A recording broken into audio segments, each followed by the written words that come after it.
우리 다 같이 찬양할까요?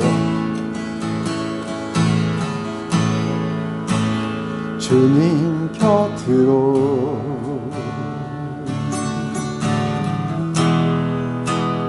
날 이끄소서.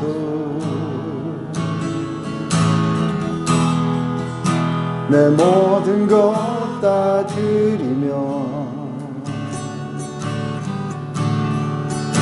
주 음성 듣기 원하네. 나의 참 소망 그 무엇과도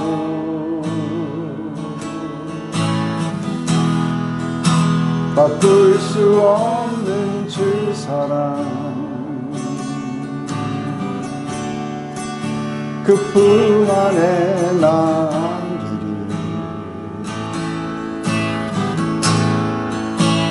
주님의 길로 인도하소서.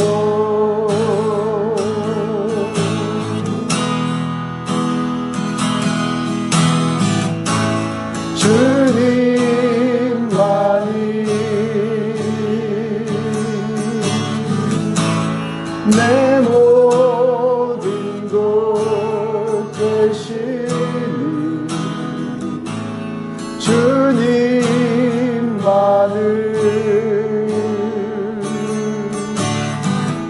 더 알게 하소서. 다시 한번. 주님 곁으로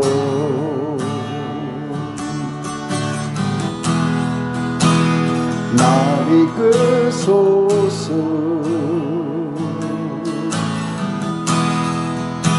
내 모든 것 다 드리며 주 음성 듣기 원하네. 나의 참 소망 그 무엇과도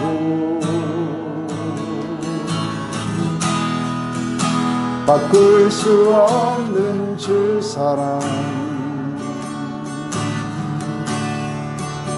그 품 안에 남기리.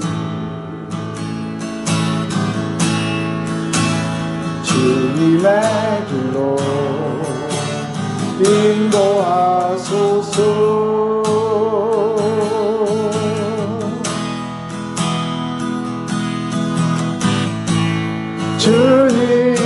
주님만이 내 모든 것 되시니 주님만을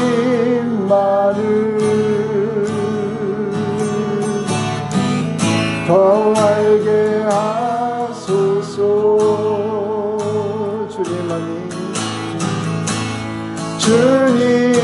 주님만이 내 모든 것 되시니 주님만을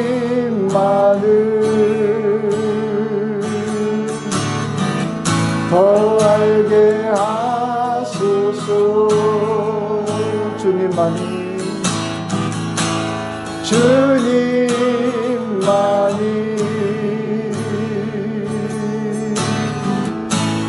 내 모든 것 되시니 주님만을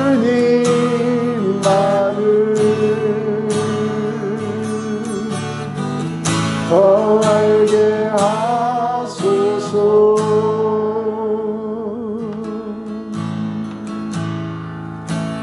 Draw me close to you.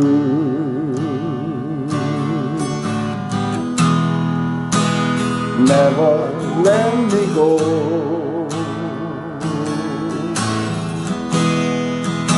I lay it all down again. To hear you say that I'm your friend. You are my desire. No one else can do. Nothing else can take your place. To feel the warmth of your embrace. Help me find a way.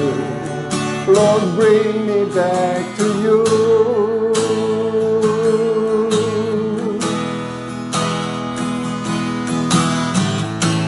You're all I want.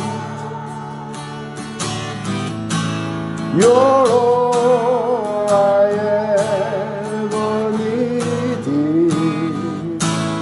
You're all I want. Help me know you are near. You're all I want. You're all I want. You're all I ever needed. You're all I want. Help me know you are near.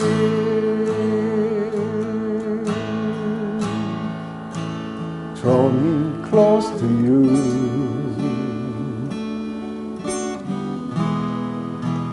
Never let me go.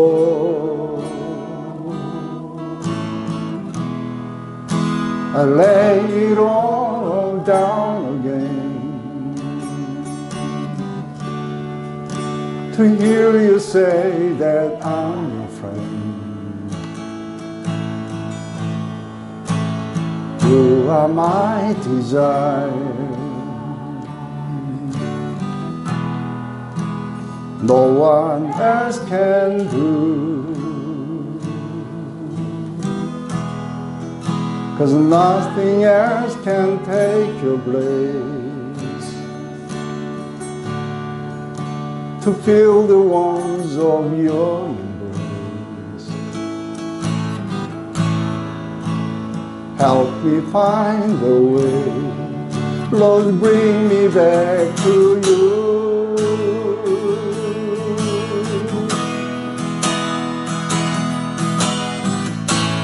You're all I want. You're all I ever needed. You're all I want. Help me know you are near. You're all I want. You're all you're all I ever needed.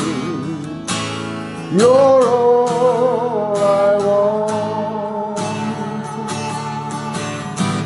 Help me know you are near. Help me know you are near. Help me know you are near.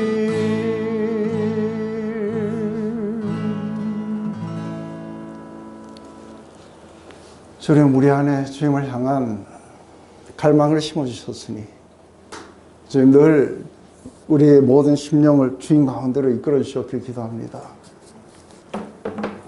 마리아에게 말씀하셨던 오직 한 가지에 우리가 집중할 수 있도록 도와주시옵고 다른 모든 것으로부터 벗어나서 오직 주님만을 사랑하고 또 주님만을 우리가 추구하며 주님만을 우리가 따라가게 되기를 원합니다. 그런 것을 위해서 우리 모든 것을 다 내려놓고 주님 앞에 나와 이렇게 말씀을 들어 왔습니다. 오늘 우리 가운데 이 사도행전을 통해서 우리 가운데 말씀하시옵소서. 주님께서 가까이 계심을 우리에게 알려주시옵소서. 예수님의 이름으로 기도드렸습니다. 아멘.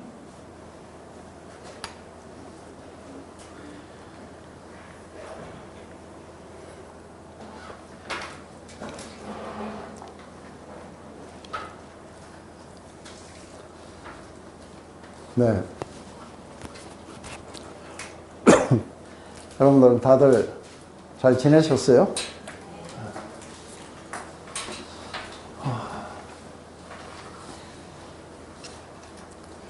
오늘 우리가 사도행전 6장으로 이렇게 넘어갑니다. 다시 한번 보면은 우리가 조금 이렇게 빨리 지나갔으면 좋겠는데 또 내용이 너무 많아요, 그죠? 그래서 조금 또 천천히 나가는 게 또 하나하나를 다 살펴보고 이왕에 한번 지나가는 거 우리가 자세히 한번 들여다봤으면 좋겠습니다. 이제 1장에 예수님이 제일 먼저 부르실 때 정인이 되라고 부르십니다. 정인이 되기 위해서 너희는 위로부터 성령을 받고 그리고 권능을 받고 그리고 땅끝까지 이르러 내 정인이 되라. 그리고 그 약속대로 2장에 성령이 우리에게 오시고 부어지시고 그리고 교회가 일어나고 그리고 모든 사람들은 권능을 받기 시작했어요. 성령의 충만함과 이게 권능, 파워가 나타나기 시작하고 그 교회가 아주 폭발하기 시작하고 그러자 갑자기 모든 사람들이 담대해가지고 복음을 전하고 그 결과 이제 종교 지도자들과의 첫 번째 충돌이 일어났지만 그렇지만 그 속에서 사람을 이렇게 안전뱅이를 갖다가 42년 동안이나 이렇게 앉아서 지냈던 안전뱅이를 일으킨 그 이야기로 인해서 뭐라고 할 말을 찾지 못합니다. 그래서 아주 엄하게 꾸짖고 그리고서는 위협을 해서 내보냈는데 나가자마자 또 이제 복음을 전하게 됩니다.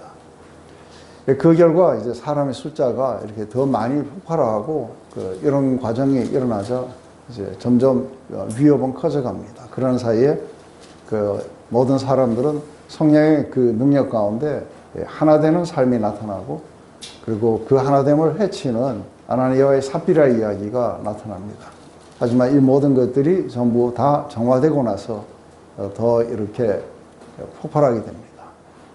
그러자 이제 이번에는 또 다른 문제가 나타납니다. 그것은 사람이 너무 많아지다 보니까 디아스포라로 있다가 온 사람들이 이제 개종을 하고 그래서 교회 안에는 순수 헬라파와 그리고 그 히브리파 이렇게 둘로 나눠지는 이것 때문에 이제 집사를 세우겠다고 해서 7지사를 이렇게 세웠습니다. 오늘 바로 그 중에 한 집사였던 스데반, 최초로 이렇게 믿음으로 인해서 순교를 했던 스데반 집사의 이야기입니다.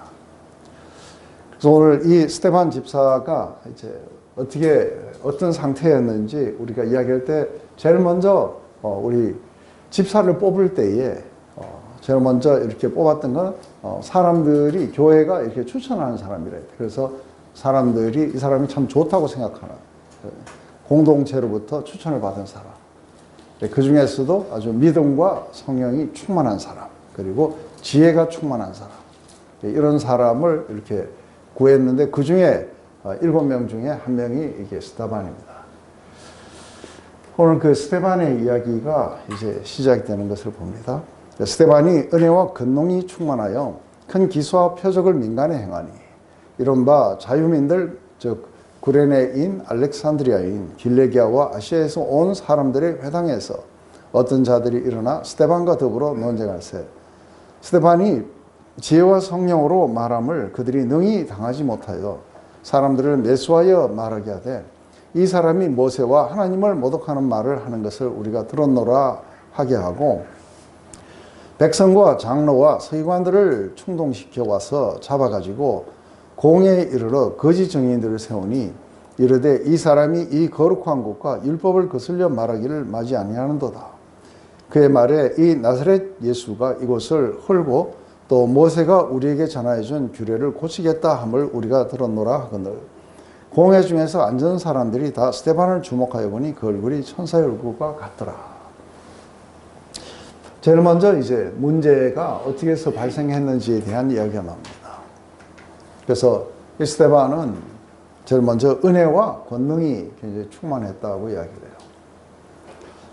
그래서 그 결과가 이런 권능이 큰 기사와 표적 이런 것들이 이제 민간에게 나타났다. 이제 이때에 굉장히 열심히 이렇게 잘 이렇게 전도도 하고 굉장히 능력 있게 사역을 감당할 수 있었는데, 그래서 이걸 보면은 이 집사들이 단순하게 밥만 나눠주는 일을 한 건 아닌 것 같아요. 이들이 모두가 다 함께 같이 복음을 전하고 하는 일에 함께 같이 섰던 사람들인 것 같아요. 그런데 이제 이른바 자유민들이라고 하는데 이제 디아스포라들 이야기하겠죠. 구레네인, 알렉산드리아인, 길리기아와 아시아에 온 사람들이. 근데 주로 이제 구레네와 알렉산드리아는 이게 북아프리카예요. 구레나는 지금 리비아쯤 되고 알렉산드리아는 지금 이집트, 전부 다 해안 도시들이에요. 그래서 초기에 굉장히 북아프리카 쪽이 굉장히 많이 이렇게 전도가 되고 상당히 부흥이 됐었어요. 근데 이제 그쪽에 상당히 디아스포라들이 많이 살아있기 때문에 그랬던 거겠죠. 그런데 또다시 이쪽으로 보면은 지금, 길리기아와 아시아, 이건 지금 현재 터키에 속하는 거예요. 길리기아는 터키하고 레바논하고 시리아, 이 국경 부근을 이걸 길리기아라 그래요. 그리고 아시아라고 이야기하는 거는 완전히 터키의 남부지방, 소아시아 지방이겠죠. 이걸 갖다가 아시아라고 그러는데, 거기에서 온 사람들, 그리고 주로 이제 어느 정도 이렇게 약소의 땅과 좀 더 가까이 이렇게 붙어 있는 대륙에서들 아마 그래 많이 왔던 것 같습니다. 근데 온 사람들의 회당에서 그래요. 그래서 지금 여기 보면은 이 사람들만이 이렇게 따로 가는 회당이 있었는지, 아니면 원래 회당이 있는데 거기를 참석했는지 그건 모르겠는데 그 사람들의 회당에서 그래요. 이걸 보면은 스데반이 그냥 길거리에서 이렇게 복음을 전한 게 아니라 주로 이렇게 회당을 많이 찾아갔던 것 같아요. 그래서 복음이 제일 먼저 예루살렘에게, 이스라엘에 먼저 잃어버린 영혼들을 찾는 것. 잠깐만요.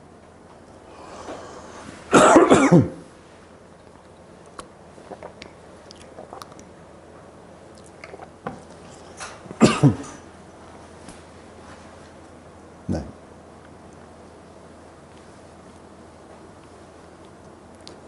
그 회당에서 어떤 자들이 일어나서 스데반하고 이제 어떤 논쟁이 붙었는데, 논쟁의 요지가 어떤 것인지는 보면 좀 더 알겠어요.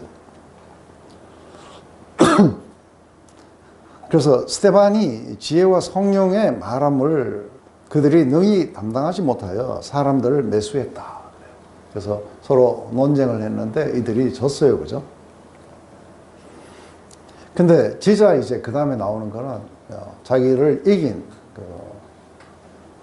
스데반을 갖다가 죽였으면 좋겠다 해가지고 이제 거짓 고발을 하게 하는 거죠. 그래서 모세와 하나님을 모독하는 말을 하는 것을 우리가 들었다. 모세를 모독했고 하나님을 모독했다. 그래서 그게 어떤 거냐? 모세와 하나님을 모독했는 게 어떤 거냐 했을 때, 이 거룩한 곳하고 이야기하면 성전이에요. 성전과 율법을 거슬려 말하는 것을 맞이 아니하는도다. 그래서 이게 율법을 어떻게 거슬렸고 성전을 어떻게 거슬렸냐면, 나사렛 예수가 이곳을 헐고 그래서 성전을 헌다고 이야기합니다. 또 모세가 우리에게 주는 규례를, 율법을 고치겠다 함을 우리가 들었노라.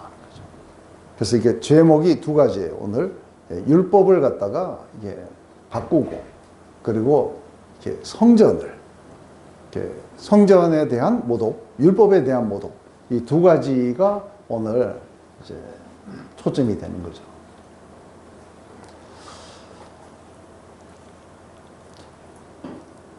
그러면서 이제 공회 중에 앉은 사람들이 다 스데반을 주목하여 보니 그 얼굴이 천사의 얼굴과 같더라. 그래요. 그래서 우리가 이렇게 우리가 이렇게 다들 은혜로, 권능으로 이렇게 충만하고 싶어요. 근데 제일 먼저 우리에게 가장 먼저 이렇게 시작이 되는 것은 우리가 믿음으로 말미암아 이게 시작이 된다고 봐요. 그래서 우리가 충만이라고 하는 거, 충만. 그래서 이 충만이라는 건 어떤 걸까 했을 때 우리가 어떤 사람은 이렇게 분노로 충만할 수 있고 슬픔으로도 충만할 수 있고 어떤 사람은 아주 기쁨으로 충만하고 이렇게 우리가 충만이라는 단어를 썼을 때 그 사람의 이게 만약에 우리가 가지고 있는 게 이게 무슨 컨테이너면은 여기에다가 그걸로 완전히 들부어 가지고 그걸로 가득 찼다는 말이에요. 그죠? 차서 이게 넘치는 상태예요. 그러면 이 사람은 지금 다른 것에 의해서 지배를 받지 않고 오직 그것에 의해서만 지배를 받게 돼요. 그래서 믿음으로 충만했다는 것은 이 사람은 이제 믿음으로 살아가는 거예요. 다른 어떤 것도 이 안에 들어오지 못하게 돼요. 왜냐하면 믿음으로 충만했기 때문에. 그런데 이 사람이 믿음으로 충만했기 때문에 우리가 믿음으로 충만하면 필히 받게 되는 게 뭐예요? 이게 믿음은 뭘 믿느냐 하면 우리에게 거저 주시는 합당하지 않는 우리가 받기 합당하지 않는 그 사랑을 주시는 하나님의 은혜를 깨닫게 돼요. 근데 은혜를 깨닫는 거는 은혜를 깨닫는데 그치는 게 아니에요. 왜냐하면 그 은혜로 충만하기 때문에 우리 골로새서 1장 6절에 보면 우리 안에 이렇게 열매들이나 이렇게 권능들이 어떻게 나타나느냐면 우리가 하나님의 그 은혜를 깨달은 날로부터 온 천하에서와 같이 그것은 다른 온 천하에서도 동일한 일이 일어나고 있어요. 왜냐하면 은혜를 깨달은 자에게는 필히 이게 나타난다는 거예요. 그러기 깨달은 자와 같이 너희 안에도 은혜를 깨달은 날부터 열매 맺어 자라가는도다. 그래서 우리 안에 열매가 풀어들어지는 것은 우리가 믿음으로 말미암아 은혜를 깨닫고 이것이 아주 조금 깨달으면은 열매가 좀 시들하겠죠. 그죠? 조그만하고. 그렇지만 이게 많이 깨달을수록 그리고 많이 믿고 많이 깨달을수록 열매는 더 크게 나타나고 그게 삶으로 밖으로 나타나는 이 열매들이 전부 다 이게 파워로 나타난다 봐요. 그래서 자기 안에 그것으로 아주 충만되어 있기 때문에 이것은 도저히 바꿀 수가 없는 거예요. 그래서 때로는 우리는 그것으로 이렇게 충만하게 되면은 그 다음에는 거기에 목숨도 걸 수 있게 돼요. 그 정도로 가게 되었을 때 이제 두려움도 사라지고 담대하게 나가기 때문에 굉장히 파워풀하게 보이죠. 이게 이 전체를 갖다가 믿음부터 시작해갖고 은혜를 깨닫게 하고 그리고 열매 맺어 자라게 하고 파워풀하게 이렇게 나갈 수 있도록 만드는 전체의 역사가 뭐냐면 이게 성령의 역사예요. 이 사람은 성령이 우리를 인도하시는 대로 우리를 이끄시는 대로 무조건 따라가게 돼요. 근데 성령은 다름 아닌 우리를 예수님께로 인도하고 예수님의 그 말씀으로 우리를 인도해 줄 거라 봐요. 그래서 지금 스데반은 굉장한 그런 어떤 믿음 가운데 그리고 또 은혜 가운데 그리고 성령의 능력 가운데 이렇게 지금 사로잡혀 있는 것을 봐요.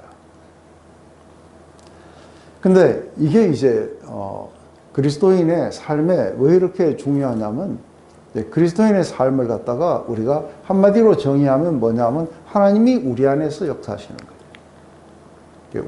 우리가 스스로가 노력하는 자들이 아니라 하나님이 우리 안에서 역사하셔서 밖으로 드러나는 게 이게 그리스도인의 삶이에요. 이것은 우리가 스스로가 뭔가를 만들려고 하면 이게 죽게 돼 있어. 둘 중에 하나밖에 안 되게 돼 있어. 그죠?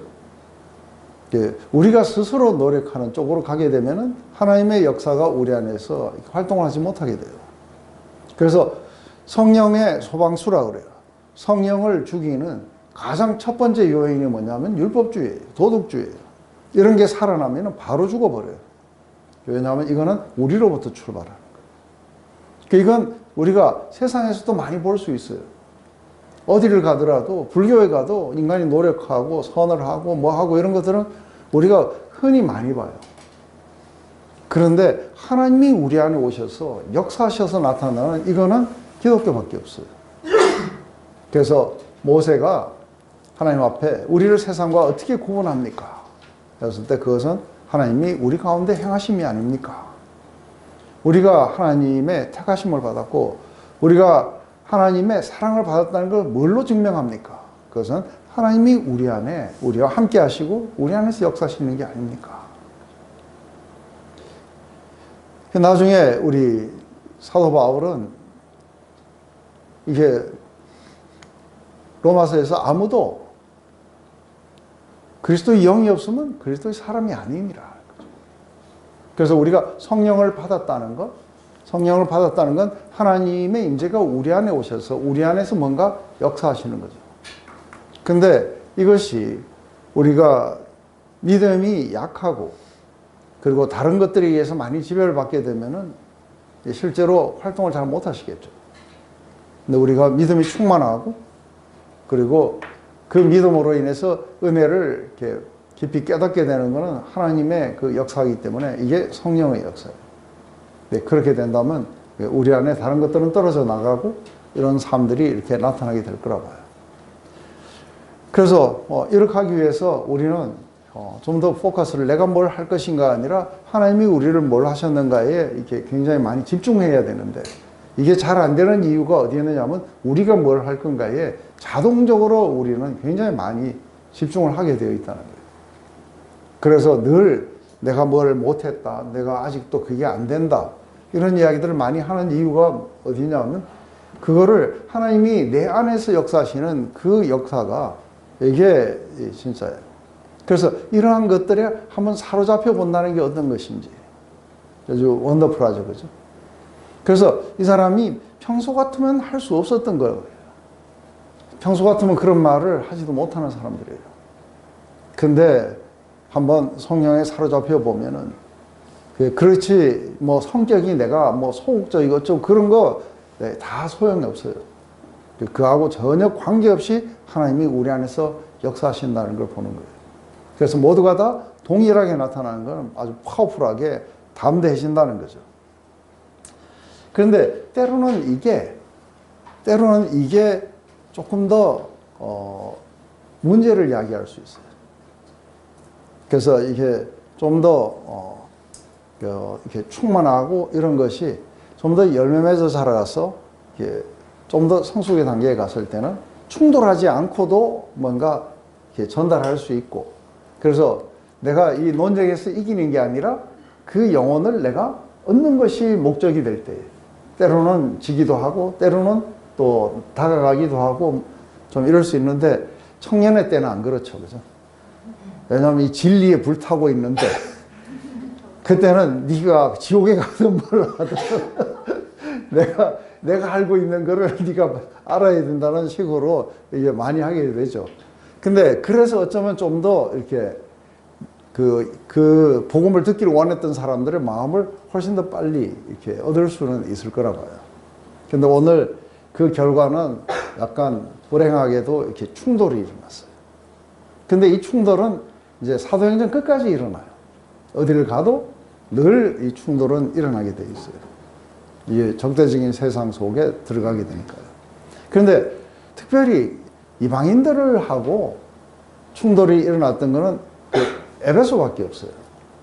근데 이 에베소하고 빌립보에서 일어났던 거는 종교적 충돌이 아니에요. 장사가 안 돼서 그래요. 둘 다가 장사가 안 되는데 와가지고 자꾸 그러니까 했고, 나머지는 거의 대부분 유대인들이 일으킨 충돌이에요.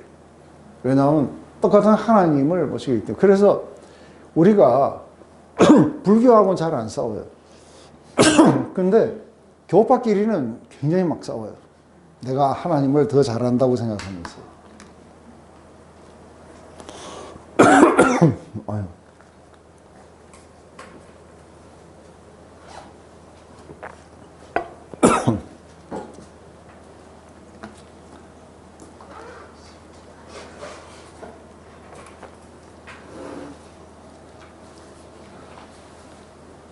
그래서 오늘 이제 굉장히 중요한 거. 근데 이제 스반의 얼굴을 보니까 이게 천사와 같더라. 그래요. 우리가 이제 옛날에 이제 보면은 막 DTS 끝나고 그러고서는 앞에 와가지고 교회 같은 데 와가지고 막 이렇게 그 간증하고 이러면서 썸도 하고 하는 그 젊은 사람들을 보면 얼굴이 평소의 얼굴하고는 달라요. 굉장히 아주 이쁘고 아름답고 막 그런 모습들을 봐요.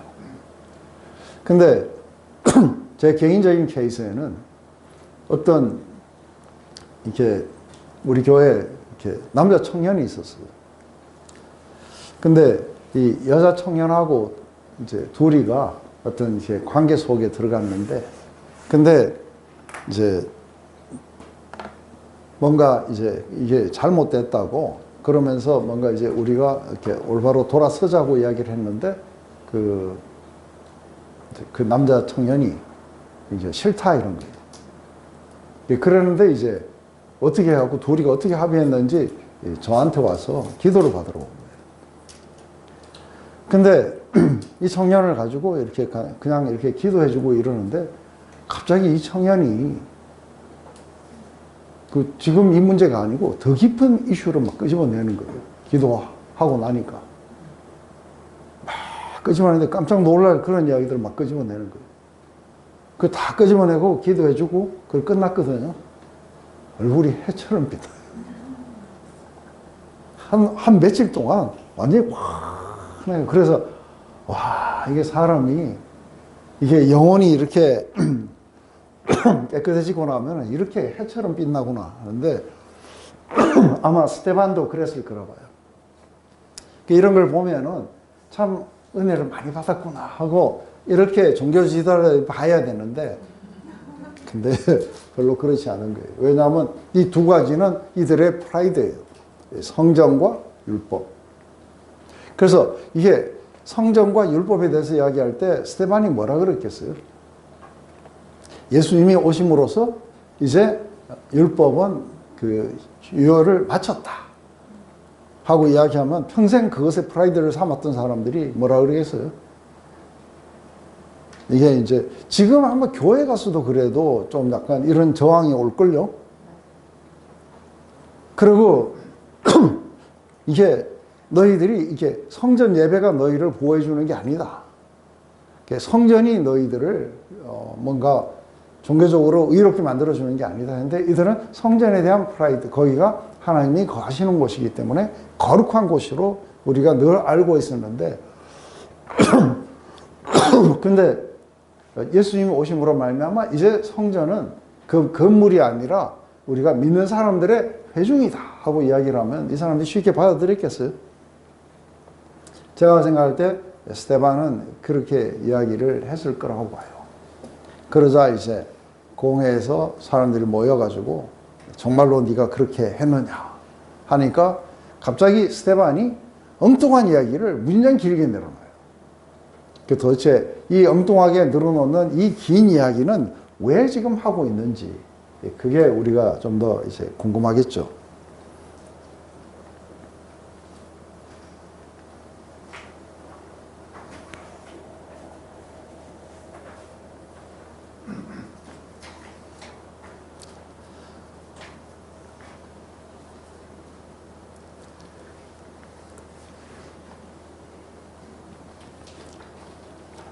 대제사장이 이르되 이것이 사실이냐? 스데반이 이르되 여러분 부형들이여 들으소서.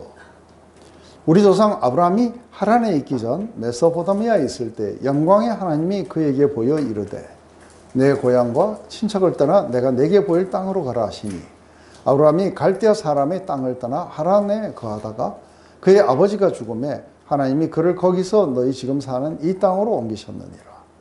그러나 여기서 발붙일 만한 땅도 유업으로 주지 아니하고 다만 이 땅을 아직 자식도 없는 그와 그 후손에게 소유로 주신다고 약속하였으며 하나님이 또 이같이 말씀하시되 그 후손이 다른 땅에서 나그네가 되리니 그 땅 사람들이 종으로 삼아 400년 동안을 괴롭게 하리라 하시고 또 이르되 종 삼는 나라를 내가 심판하리라 하리니 그 후에 그들이 나와서 이곳에서 나를 섬기리라 하시고 할례의 언약을 아브라함에게 주셨더니 그가 이삭을 낳아 8해 만에 할례를 행하고 이삭이 야곱이 우리 12조상을 낳으니라. 네, 여기서 이제 이거 갑자기 이야기를 왜 하는지, 그러니까 그거예요. 이렇게 성전과 율법이었어요. 그런데 왜 갑자기 아브라함 이야기를 지금 끄집어내고 요거 지나면 요셉 이야기를 끄집어내. 그리고 이제 진짜로 모세 이야기를 끄집어내는데 모세가 율법 받은 이야기를 하는 게 아니에요. 그래서 이게 내용이 보면 이 세 가지가 나와요. 그죠? 그래서 아브라함 이야기, 요셉 이야기, 그리고 또 모세 이야기예요. 근데 사실은 우리가 그러니까 하나님의 그 영광에 대해서 이야기를 할 때에 우리가 이제 나중에 우리가 이렇게 보면은 한번 이제 이게 보면은 스데반의 얼굴이 그렇게 해같이 빛났다 하는 것을 이렇게 왜 여기다가 써놨을까 하는 걸 한번 생각해 보는 거예요. 그래서 원래 이게 구분이 있었던 건 아니에요.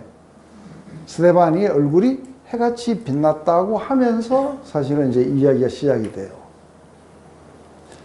근데 우리가 모세의 얼굴이 어땠어요? 그렇죠. 모세가 시내산에 가서 두 번째 그 언약궤를 들고 내려왔을 때 모세의 얼굴이 이게 하나님의 영광으로 해처럼 이렇게 빛이 났어요. 근데 이제 사도 바울은 이걸 갖다가 뭐라 하냐면 더 커다란 영광이 이게 그 예수님을 믿는 자들에게 나타난다고 이야기하시는 거예요. 그래서 우리 그거를 한번 이렇게 봐봐요.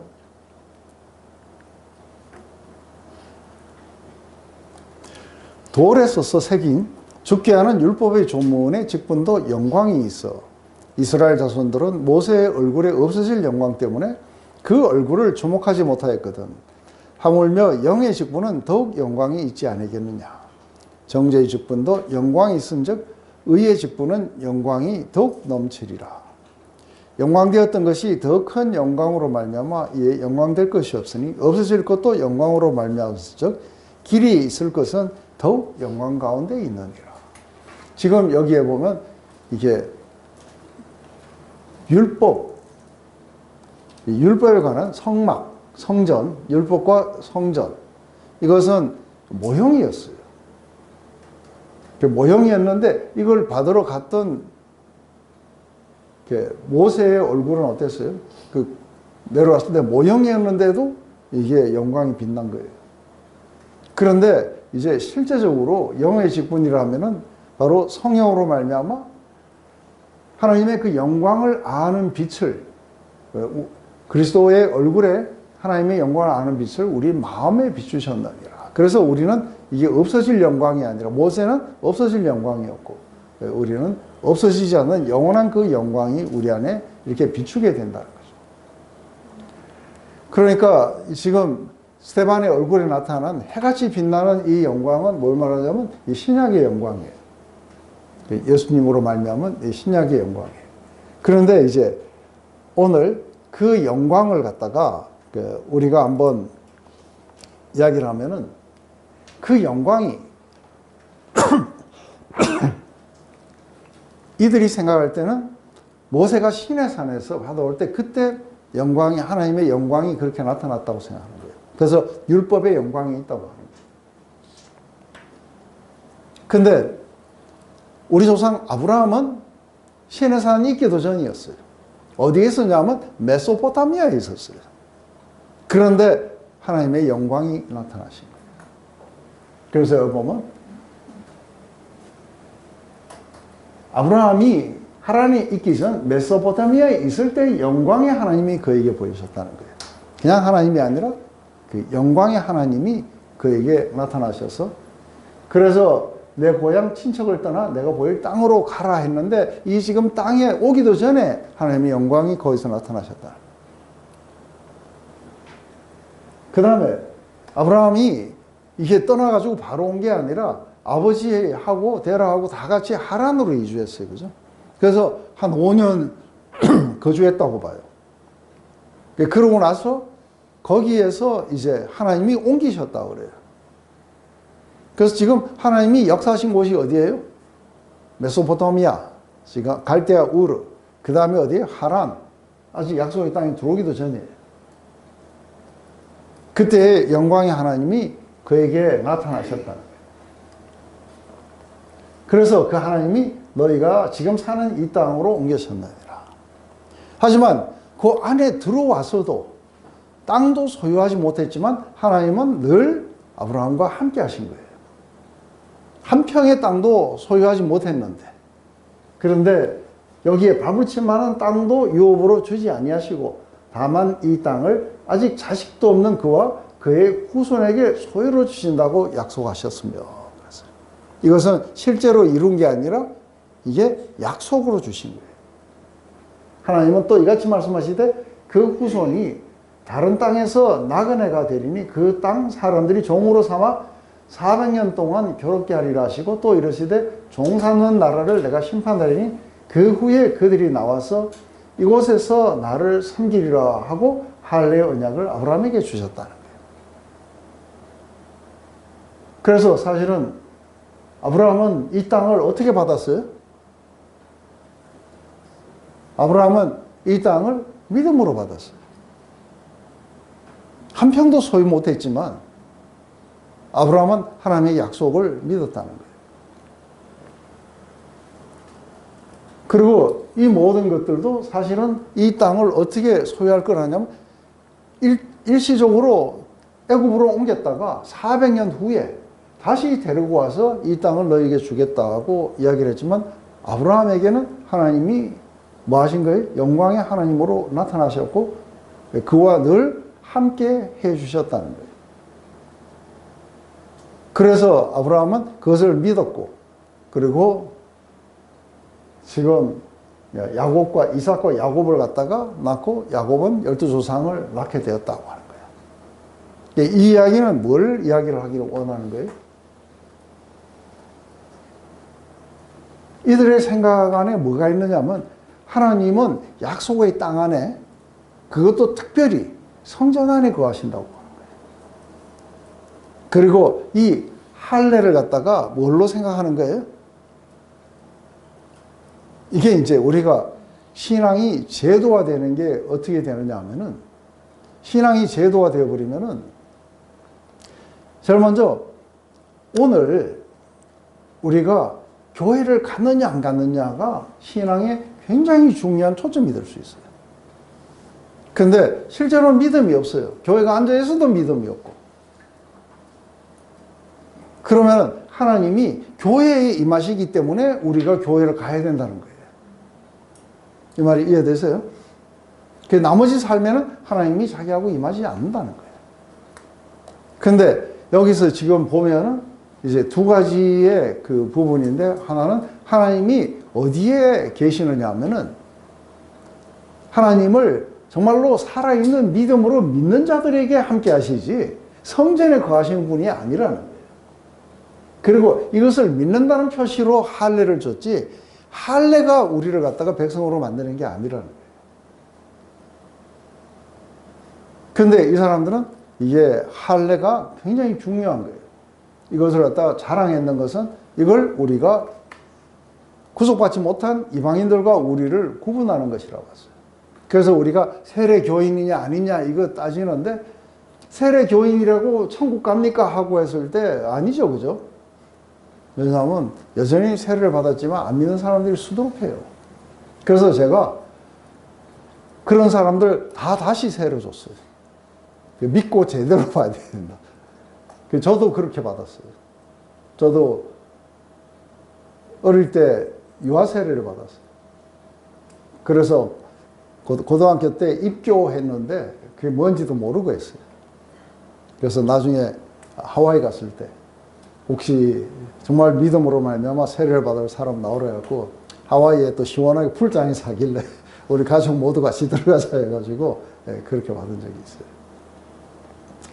이것은 우리가 믿음의 표현으로 나타나야 되는 건데 이게 이제 문제는 알맹이가 빠졌죠. 믿음이라는 알맹이가 쏙 빠져버리고 하나님과 살아있는 관계가 없는 제도적 종교예요. 이건 아주 굉장히 역겨운 것들이죠. 근데 오늘 이슈가 바로 이 두 가지예요. 성전과 율법. 율법에 대표되는 게 할례예요. 그러니 이 할례는 어떻게 해서 받았느냐 하면은 아브라함이 땅을 한 평도 소유하지 못했을 때 믿음의 표로 할례를 했던 거고, 영광의 하나님은 이 땅에 국한되지 않고 그리고 온 세상에 구주가 되셔서 우리 조상 아브라함이 이 땅에서 태어나고 여기서 자란 사람이 아니라 저기 지금 우리가 이방으로 치는 메소포타미아에서부터 왔다는 거예요. 거기에 영광의 하나님이 나타나셨고, 그래서 하나님이 계시지 않는 곳이 하나도 없다는 거예요. 애굽에 가서 자기 백성들을 그렇게 구해가지고 여기까지 이렇게 데리고 오신다는 거예요. 이게 이제 우리가 아브라함의 이야기에서 이제 이야기가 될 수 있는 부분이겠죠. 그래서 이 이야기를 왜 하는지 약간 궁금했겠죠, 그죠? 읽어보면은 지금 율법과 그리고 성전에 대해서 모독했다고 하는데 지금 이제 여기서부터 이게 이야기가 되어 가는 거예요. 그러면서 이제 사실은 이들은 아브라함의 믿음을 이렇게 전수받지 않았어요. 이들에게는 없는 게 뭐냐면 아브라함의 믿음이 없고 이들에게 있는 건 뭐예요? 율법과 성전밖에 없어요. 그것에 대해서 이제 뭔가 신랄하게 이야기를 하고 싶었던 것이겠죠. 그래서 이제 이 이야기는 성전에 계시는 게 아니라 믿는 자들 가운데 계신다 하는 이것이 이제 어떤 포인트였을 거라 봐요.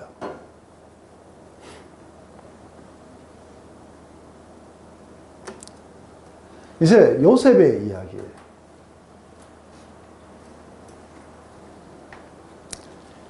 요셉의 이야기부터는 조금 약간 이게 뉘앙스가 조금은 다르지만 똑같은 거예요.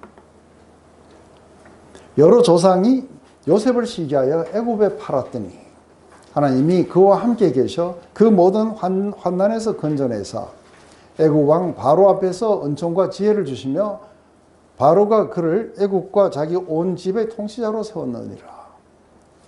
그때 애굽과 가나안 온 땅에 흉년이 들어 큰 환난이 있을세 우리 조상들이 양식이 없는지라 야곱이 애굽에 곡식이 있다는 말을 듣고 먼저 우리 조상들을 보내고 또 재차 보내매 요셉이 자기 형제들에게 알려지게 되고 또 요셉의 친족이 바로에게 드러나게 되니라. 요셉이 사람을 보내어 그의 아버지 야곱과 온 친족 75사람을 청하였더니 야곱이 애굽으로 내려가 자기와 우리 조상들이 거기에서 죽고 세겜으로 옮겨져 아브라함이 세겜 하몰의 자손에게서 은으로 값주고 산 무덤에 장사되니라. 그 지금 요셉의 이야기예요. 그래서 여러 조상들이 이 요셉을 시기해서 애굽에 팔아버렸어요. 근데 하나님이 그와 함께 계셨다. 하나님이 어디에서 계셨냐면 애굽에 계셨던 거예요. 그래서 그 모든 환난에서 건져주셨다. 그뿐만 아니라 이게 바로에게서 굉장히 지혜를 주셔갖고 바로의 그 집안의 통치자로 세우셨다는 거예요. 근데 하나님이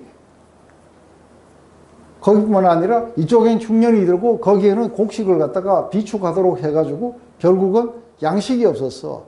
이들을 갖다가 구원하시기 위해서 이게 요셉을 먼저 보내신 거예요.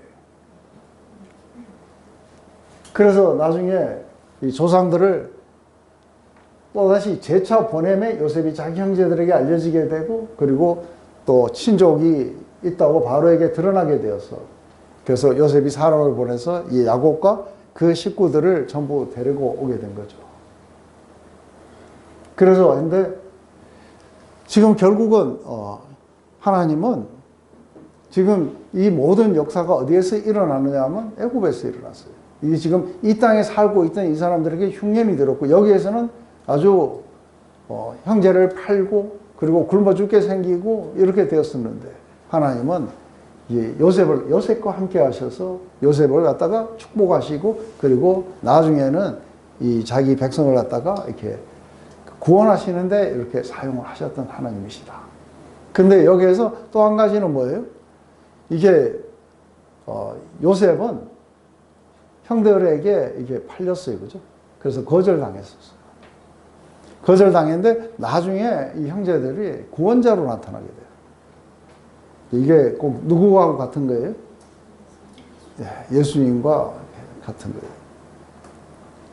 거예요. 그러면서 이들이 거절했지만 실제로 그 구원자가 되신 예수님을 갖다가 이렇게 포인트해주는 사람이었어요.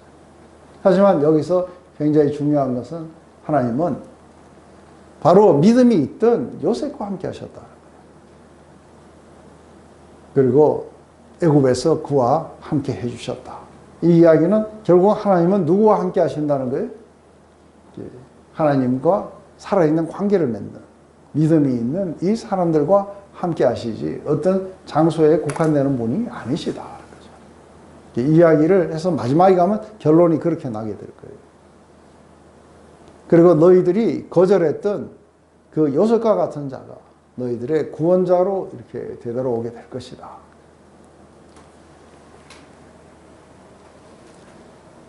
그래서 했는데 여기에 숫자가 좀 이상해요.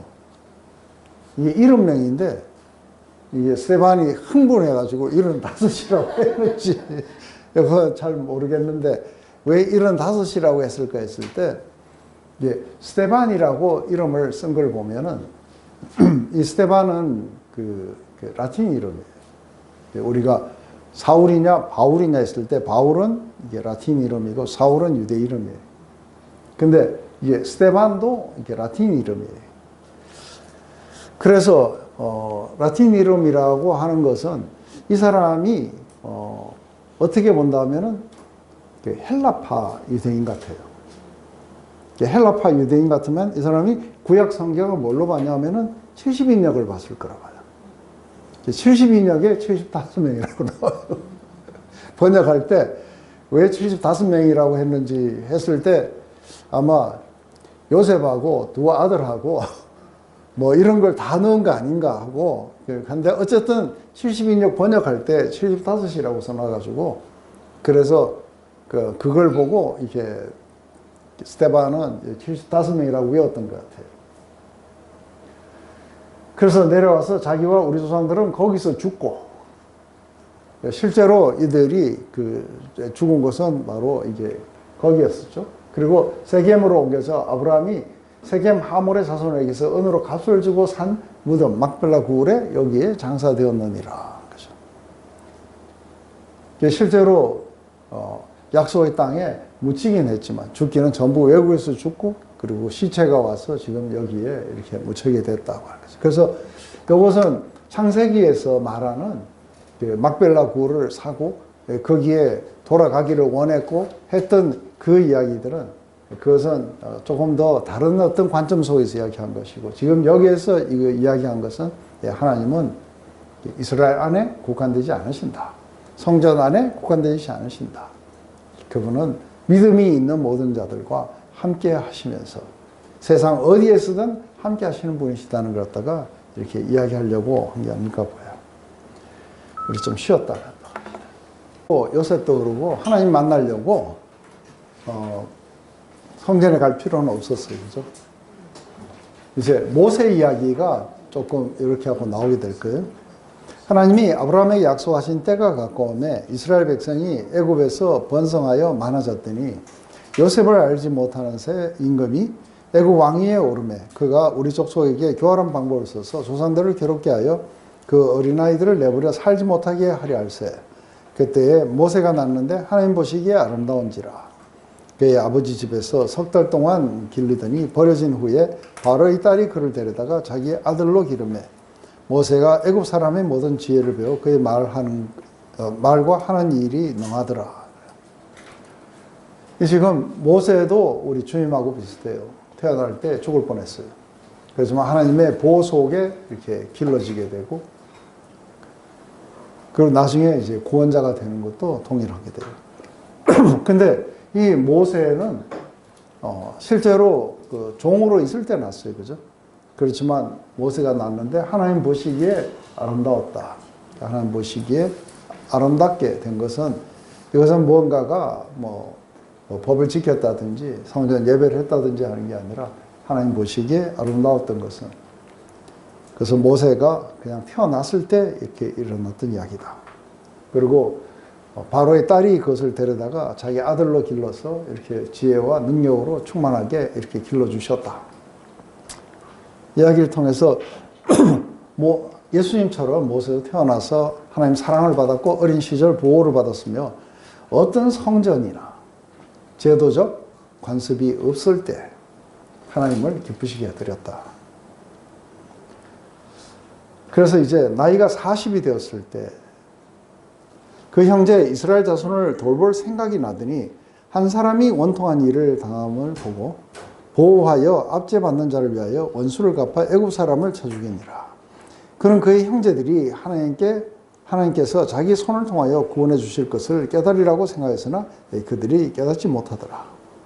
이튿날 이스라엘 사람끼리 싸울 때에 모세가 와서 화해시키라 하여 이르되 너희 형제인데 어찌 서로 해치려 하느냐 하니, 그 동물을 해치는 사람이 모세를 밀어뜨려 이르되 누가 너를 관리와 재판장으로 우리 위에 섰느냐, 너는 어제 애굽 사람을 죽인 것 같이 또 나를 죽이려 하느냐 하니, 모세가 이 말 때문에 도주하여 미디안 땅에 나그네가 되어 거기서 아들 둘을 낳으니라.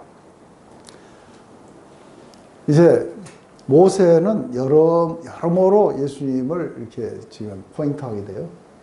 근데 제일 먼저 갑자기 형제를 돌봐야 되겠다는 이 마음이 생겨갖고 왕자의 자리에서 지금 이제 내려와서 자기 백성을 구원하려고 하는 그 마음이 그에게 있었는 거죠. 그래서 원통한 일을 당하는 걸 보고, 그래서 그 애굽 사람을 이렇게 죽였어요. 그리고서는 이걸 통해 가지고 모세가 어떤 왕자의 위치나 아니면 자기가 가진 능력을 가지고 자기 백성을 구원하리라는 걸, 이거는 사실은 창세기 안 나와요. 그죠? 그럼 그의 형제들이 하나님께서 자기 손을 통하여 구원해 주시는 것을 깨달으라고 생각했으나 하고, 사실은 이 말은 스테반이 붙인 거예요. 창세기에는 안 나오는 말이에요. 근데 이렇게 모세는 어떤 구원의 표로 와서 이렇게 행함으로써 자기 백성들이 하나님이 자기 손을 통해서 구원해 줄 것을 그렇게 깨달으려고 생각했는데, 그게 아니었다는 게 밝혀지는 건 형제끼리 싸울 때 왜 동족끼리 싸우느냐고 이렇게 이야기를 하자 갑자기 누가 너를 우리의 그 지도자와 재판장으로 세웠느냐. 그러면서 이들은 구원자가 되기를 거부했고 그들의 지도자가 되기를 거부한 거예요. 그래서 구원하려고 왔던 이 모세, 그것으로 인해서 구원의 일을 시작을 했지만 그들은 거절했다는 거예요. 그러면서 이제 미디안 땅으로 이렇게 도망을 가게 됐다. 이것은 이제 어떻게 예수님을 거절했느냐에 대한 이야기를 그렇게 하도록 하기 위해서 하겠죠. 그래서 스테반의 그 이야기는 심플하게 너희는 구원자를 늘 거절했다. 그리고 예수님을 너희들 다스리는 자로도 이렇게 거절했다는 거죠. 근데 40년이 참에 천사가 시내산 광야 과시나무 떨기 불꽃 가운데서 그에게 보이거늘 모세가 그 광경을 보고 놀랍게 여겨 알아보려고 가까이 가니 주의 소리가 있어 나는 내 조상 하나님 즉 아브라함과 이삭과 야곱의 하나님이라 하신데 모세가 무서워 감히 바라보지 못하더라. 주께서 이르시되 내 발에 신을 벗어라. 내가 서 있는 곳은 거룩한 땅이니라. 내 백성이 애굽에서 괴로움을 받음을 내가 확실히 보고 그 탄식하는 소리를 듣고 그들을 구원하러 내려왔노니 이제 내가 너를 애굽에 보내니라 하시니라. 지금 이런 모세를 만나주신 장소가 어디냐면 광야였어요. 광야의 떨기나무 안에서 시내산 광야, 그리고 가시나무 그 떨기 불꽃 가운데서 그를 만나 주신 거예요. 그리고 그곳을 거룩한 곳이라고 이야기를 했어요. 근데 우리가 지난번에 이걸 할 때 배웠죠, 그죠? 왜 그 여기가 거룩한 곳이고 신을 벗으라는 의미가 뭘 의미하는 것인지. 이것은 지금까지 모세는 자기 힘으로 구원을 하려고 했어요. 그런데 이제 지금부터는 하나님이 구원을 하실 거예요. 그래서 하나님이 모세를 통해서 구원하실 거예요. 그래서 지금 인간의 영역을 벗어나는 거예요. 지금부터는 하나님이 모세 안에서 역사하시게 될 거예요. 근데 이렇게 사명을 받고 부르심을 받고 했던 그 장소가 광야였어요. 광야 교회였어요. 거기에 하나님이 임하셨던 거예요. 그리고 이제 거기에서 지금 애굽으로 모세를 보내서 내 백성을 구원하겠다고 그렇게 말씀하시면서 모세와 함께 그렇게 광야로 가서 애굽으로 가서 자기 백성을 구해내시는 그 일을 하신 것은 전부 다 약속의 땅 다 밖에서 일어나요. 그래서 특별히 이 이야기들을 계속해서 지금 하고 있는 그 이유가 전부 그런 의미였을 거라고 봐요. 근데 여기에서 한 가지 이제 되게 중요한 거는 이게 뭐냐면은 모세가 한번 그렇게 그 구원자로 거절을 받았지만 하나님은 계속해서 구원자로 계속해서 세우신 거예요. 그래서 이들은 예수님을 거절했지만 예수님은 계속해서 구원자로 서시게 될 거예요. 이게 이제 모세하고 아주 그런 비슷한 부분이겠죠. 그들의 말이 누가 너를 관리와 재판장으로 세우느냐 하며 거절하던 모세를 하나님은 가시나무 떨기 가운데서 보이던 천사의 손으로 관리와 송영하는 자로 보내셨으니 이 사람이 백성을 인도하여 나오게 하고 애국과 홍해와 광야에서 40년간 기사와 표적을 행하였느니라. 이스라엘 자손에 대하여 하나님이 너희 형제 가운데 나와 같은 선지자를 세우리라 하던 자가 곧 이 모세라.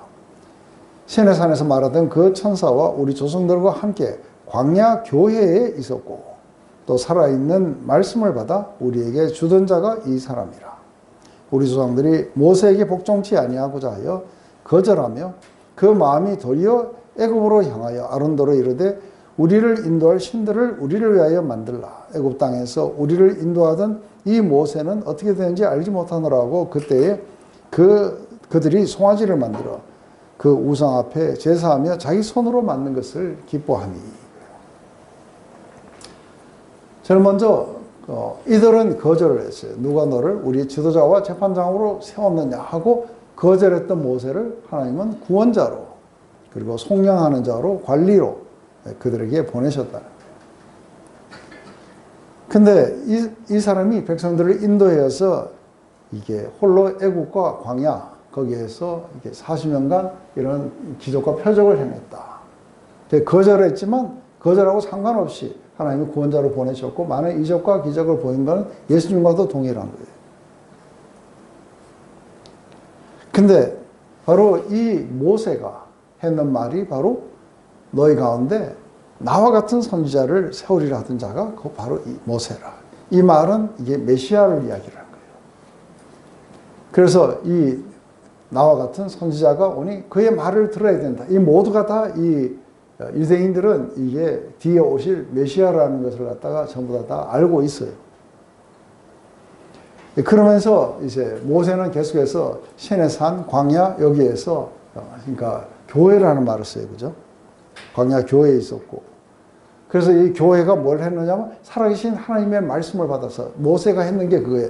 살아계신 하나님의 말씀을 받아서 백성들에게 전달하는 역할을 했는데 예수님이 바로 그 역할을 하신 거예요. 그런데도 불구하고 이제 이 파트가 이제 가장 이제 중요한 파트예요. 그래서 이들은 늘 하나님은 이렇게 모세를 통해 가지고 구원을 베푸시고 그리고 살아있는 말씀을 받아서 그들에게 전달하고 하는 이 역할을 했을 때 이들은 해야 되는 게 뭐예요? 그것을 믿음으로 받아들이고 하나님과 살아있는 관계 속에 있어야 되는데 그런데 이들은 그것을 제도화하기 시작했다는 거예요. 그게 뭐였느냐면 자기 손으로 만든 금송아지를 기뻐했다. 그래서 하나님이 일으키신 역사와 하나님이 주신 살아계신 말씀을 갖다가 믿음으로 받아들이는 게 아니라 그것을 기뻐하지 아니하고 모세를 거역했다는 거죠. 거역하면서 이들은 금송아지를 만들었고 그리고 자기들이 손으로 만든 것을 기뻐했다는 거예요. 그러면은 이게 성전은 누가 만든 거예요? 하나님이 위에서 지어주신 거예요? 아니면 인간이 자기 손으로 만든 거예요? 자기 손으로 만든 거예요. 그리고 예수님 당시에 이 성전은 굉장한 성전이었어요.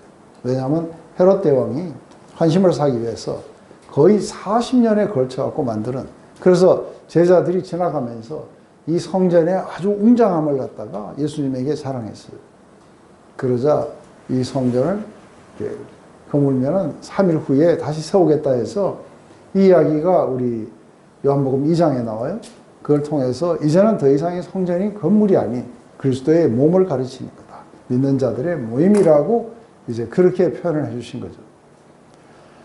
근데 이게 믿음이 없었던, 살아계신 하나님의 말씀에 대해서 믿음이 없었고, 또 하나님이 일으키신 역사에 대한 믿음도 없었고, 그리고 하나님과 살아있는 관계를 맺지 못하는 사람들은 결국은 뭘 하게 돼 있는 거예요? 자기 손으로 만든 걸 기뻐하게 돼요. 이게 이제 우상숭배예요. 이게 금송아지 사건의 이야기예요. 그러려면 필히 뭐를 해야 되냐면은 그 말씀을 전해준 자를 거절할 뿐 아니라 하나님의 그 말씀 자체도, 살아있는 말씀 자체도 전부 거절 다 해야 돼요. 그래서 모든 걸 다 거절하고 자기들이 만든 그것에 이렇게 안심하게 되는 거죠.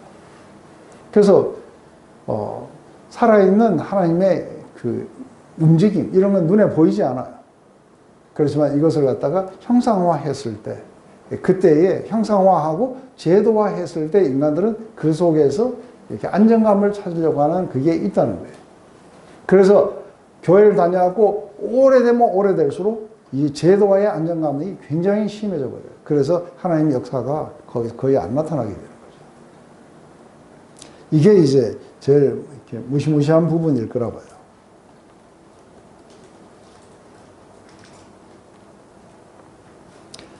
그래서 결국은 살아계신 하나님과의 관계가 인간의 손으로 만든 제도화로 이렇게 전락하게 되는, 그것은 필히 하나님을 향한 거역의 그런 마음들이 모여서 그렇게 되겠죠. 살아있는 하나님의 말씀을 전달받았을 때 우리 인간들은 하나님과 아주 그런 어떤 하나님의 그 말씀으로 말미암아 친밀감을 누리고, 그리고 그분의 말씀이 우리 안에서 역사하셔서 뭔가가 우리가 삶을 갖다가 하나님의 그런 어떤 뜻 가운데 살아가고 이런 것들이 이제 이루어질 텐데, 그게 없게 되면은, 그래서 결국은 이들은 살아계신 하나님과의 관계는 안 하면서 성전을 갖다가 아주 신성시하는 거예요.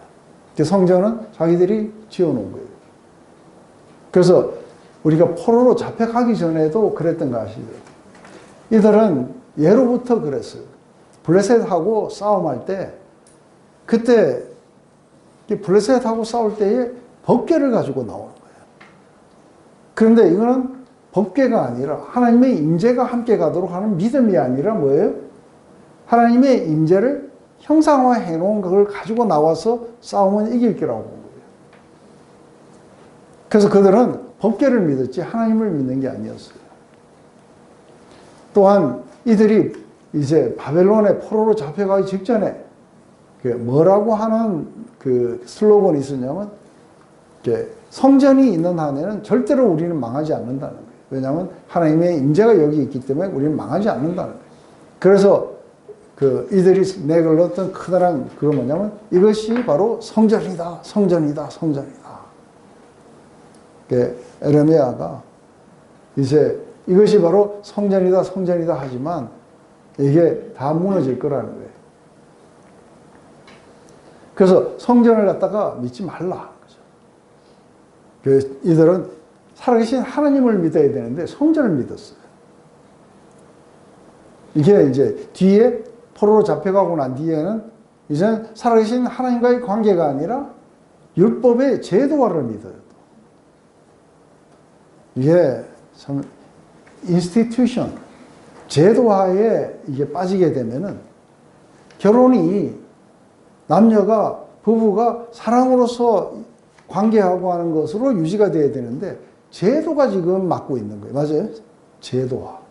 그래서 우리가 부부로 제도화되어 있기 때문에 그렇기 때문에 당연한 권리를 주장하고 그러면서 뭐 이런저런 싸움들이 막 그렇게 일어나요. 사랑으로 연합되는 것은 사라져 버렸고 이제는 뭐예요? 제도화 가지고 이게 되느냐 안 되느냐 하고 막 그러는 거예요. 하나님하고도 동일해요. 하나님하고도 이렇게 살아있는 관계가 없이 제도화가 우리를 갖다가 이걸 해줄 거라고 생각하고 그래서 내가 이렇게 하고 내가 또 교회 참석도 잘하고 봉사도 잘하고 뭐도 잘하고 이렇게 하면은 내가 안전할 거라고 하는 그 제도화에 숨어드는 이게 제가 살아계신 하나님을 만나기 전에 배웠던 종교 생활이었죠. 그럼 그 속에 아무것도 없어요. 능력도 없고 파워도 없고 오늘 이렇게 성령으로 믿음으로 충만해서 권능이 나타나고 열매들이 나타나는 이거하고는 완전히 반대 이야기들이에요.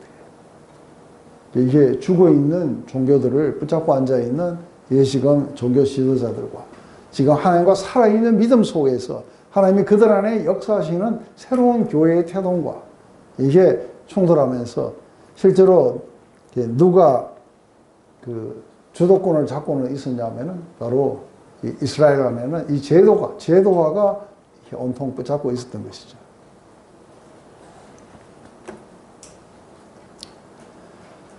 하나님이 외면하사 그들을 그 하늘의 군대 섬기는 일에 버려두셨으니 이것은 이제 사단을 섬겼다는 거죠. 그래서 이것은 뭘 말하냐면 하늘의 군대를 섬겼다 뭐 했다는데 하나님이 우리가 하나님을 마음에 두기 싫어하면 어떻게 했어요? 그들을 죄 가운데 버려두시는 거예요. 왜냐하면 그게 나중에 그래요.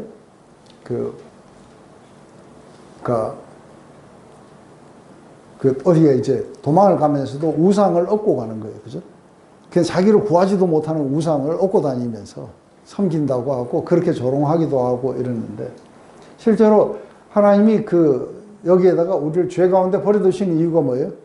죄가 아주 심하게 죄되어서 잘못됐다는 것을 깨닫게 하기 위해서요. 그래서 이렇게 버려두셨으니 이는 선지자책에 기록된 바 이스라엘 집이여 너희 광야에서 40년간 희생제물을 내게 드린 일이 있었느냐? 몰록의 장막과 신 레판의 별을 받들었으며 이것은 너희가 절하고자 하여 만든 형상이로다. 내가 너희를 바벨론 밖으로 옮기리라 함과 같으니라. 지금 선지자의 책에 기록되었을 때 이게 어디에 기록되어 있냐면 아모스 5장에 기록되어 있어요.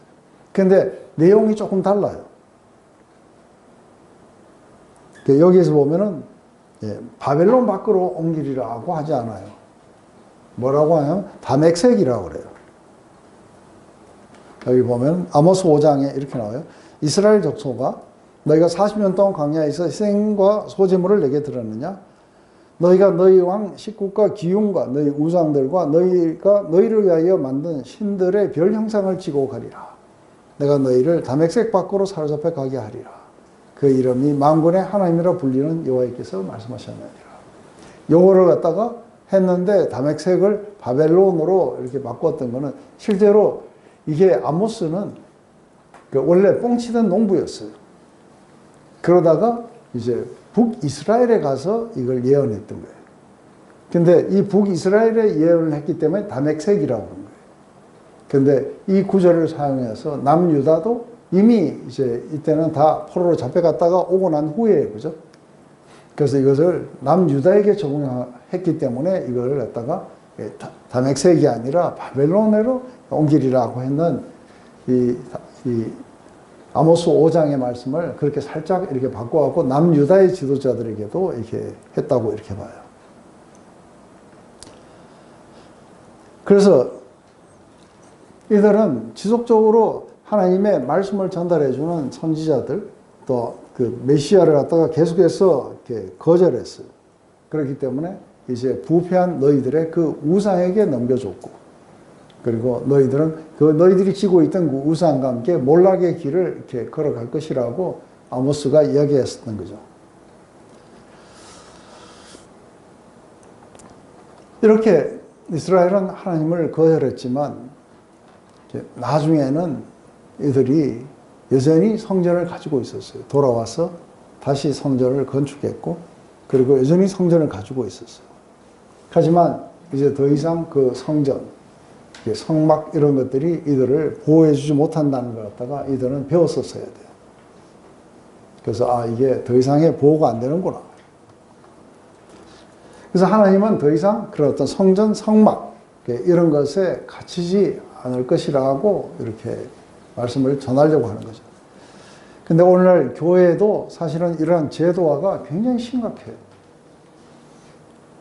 그래서 저는 약간 예배도 어떤 형태가, 예배의 형태도 뭔가가 제도화되어 있는 어떤 형태처럼 그렇게 되어 있는 것들을 봐요. 그래서 뭔가 이게 그렇게 교회 가면서 오늘 살아계신 하나님을 만날 거라고 생각하고 교회 가는 사람은 별로 없는 거예요. 근데 제가 이렇게 세례를 했는데 어떤 자매 한 사람이 그 이야기를 해요. 우리가 세례를 하면은 우리는 이제 앞에 이렇게 강대상이 이렇게 쭉 있으면은 그러니까 강대상이 있으면 왼쪽 여기에 큰 물탱크가 있어갖고 여기서 하는데 뒤에 이렇게 검은 장막이 쳐져 있어요. 검은 장막을 갖다가 이렇게 걷고 이게 탕으로 들어오고 제가 여기 서서 하고 나면 이쪽 뒤로 이렇게 나가요. 그런데 이 자매가 그렇게 하고 나가서 밖에 나가서 그 뒤에 이제 다들 옷 젖었기 때문에 뒤에 가서 이제 막 그 옷을 갈아입는데 저는 거기에 뒤에 옷 갈아입는 거기가 이제 넓은 어떤 홀 같은데요. 거기에 이제 방이 있어서 들어가서 이렇게 갈아입는데 그렇게 세례를 받고 들어가서 막 우는 사람들을 많이 봤어요. 그래서 이제 다 끝나고 난 뒤에 오늘 세례를 받고 가서 그렇게 어떻게 그렇게 울었느냐 하고 이렇게 물어보고. 근데 보면은 사람들이 그 세례를 받을 때 앞에서 이제 다른 사람 못 봐요. 왜냐하면 우리는 이렇게 보고 있고 사람들은 여기서 이쪽으로 보고 있으니까. 근데 마지막 자기 감정이 마지막 나올 때에 눈에 눈물이 쫙 맺히면서 쫙 떨어져요. 그런데 그때 제가 그리스도의 이름으로 세례를 주느라고 물속에 싹 들어가면 다 지워져 버려요. 그렇지만 그 속에 실체는 남아있겠죠. 그죠? 그게 뒤로 돌아가고 나가서 막 우는 거예요. 그런데 뭐라고 하냐면 대제사장의 심정이 그랬을까요? 그런 거예요. 깜짝 놀랐어요. 초신자인데. 왜냐하면 1년에 한 번 이게 지성소로 들어갈 때 죽음을 이렇게 불사하면서 들어갔을 때 하나님의 임재 가운데로 들어간다는 심정이 이런 것이었는지 커튼을 열고 하나님을 만나러 들어가는 것처럼 그렇게 느껴졌다는 거예요. 이런 것은 굉장히 살아있는 우리들의 신앙을 이야기해요. 근데 세례가 제도화 되면 어떻게 돼요? 그냥 줄 세워놓고 그죠? 그러고서는 이게 뭔 의미인지도 모르게 받는다든지 이런 것들은 전부 세례 교인을 만들기 위해서는 어떤 제도가 될 수도 있는 거죠. 이 교회가 어떻게 되면 하나님을 만날 수 있는 그런 어떤 장소처럼 느껴질 수 있을까? 이런 것들은 굉장히 좀 중요한 부분인 것 같아요. 이제 마지막으로 치달아 갑니다.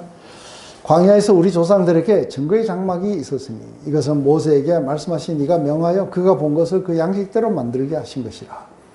우리 조상들이 그것을 받아 하나님이 그들 앞에서 쏟아내신 이방인들의 땅을 점령할 때 여호수아가 함께 가지고 들어가서 다윗 때까지 이르니라.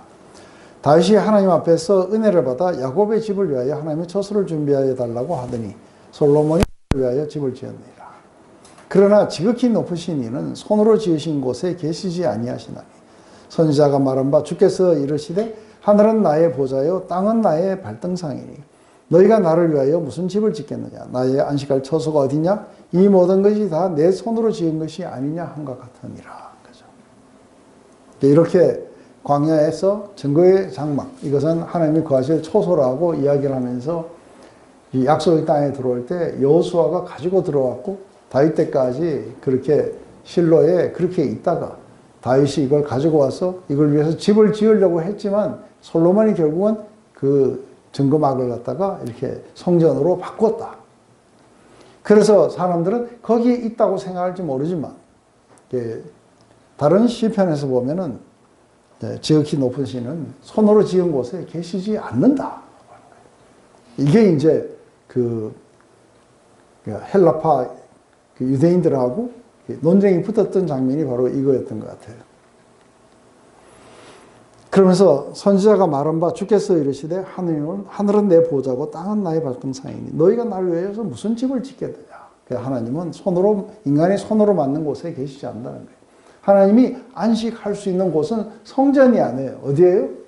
하나님을 그렇게 사랑하고 하나님의 말씀을 그렇게 믿음으로 받아들이는 바로 인간들의 마음 안에 거하시는 거예요. 거기가 하나님의 안식처라고 하는 거죠. 그래서 이 시편이 우리 시편 이사야서 66편에 나와요. 그래서 굉장히 긴 이야기죠. 여호와께서 이와같이 말씀하시되 하늘은 나의 보좌요 땅은 나의 발판이 너희가 나를 위하여 무슨 집을 지으며 내가 안식할 처소가 어디랴. 나 여호와가 말하노라 내 손이 이 모든 것을 지었으므로 그들이 생겨나느니라. 무릇 마음이 가난하고 심령에 통회하며 내 말을 듣고 떠는 자 그 사람은 내가 돌보느니와 소를 잡아 드리는 것은 살인한 것과 다름이 없이 하고 어린 양으로 제사를 드린 것은 개의 목을 꺾음과 다름없이 하며 드리는 예물은 돼지의 피와 다름없이 하고 분양하는 것은 우상을 찬송함과 다름없이 행하는 그들은 자기의 길을 택하며 그들의 마음에 가증한 것을 기뻐한즉 나 또한 유혹을 그들에게 택하여 주며 그들이 무수하는 것을 그들에게 임하게 하리니 이는 내가 불러도 대답하는 자가 없으며 내가 말하여도 그들이 듣지 않고 오직 나의 목전에서 악을 행하며 내가 기뻐하지 아니하는 것을 택하였음이라 하시니라. 이 말씀 결국은 뭐예요? 이들은 성전을 갖다가 그렇게 우상시하면서 실제로 마음은 하나님으로부터 멀어진 그런 삶을 이렇게 살고 있었다는 거예요. 그렇기 때문에 그들이 하나님이 아닌 성전에다가 드리는 이런 모든 제물들, 그런 것들은 얼마나 가증한 것들이 되었는지에 대해서 이야기를 하면서 결국은 하나님은 이제 성전을 의지하고 있는 이들을 어떻게 심판하시겠다는 그 이야기가 이사야서의 마음입니다.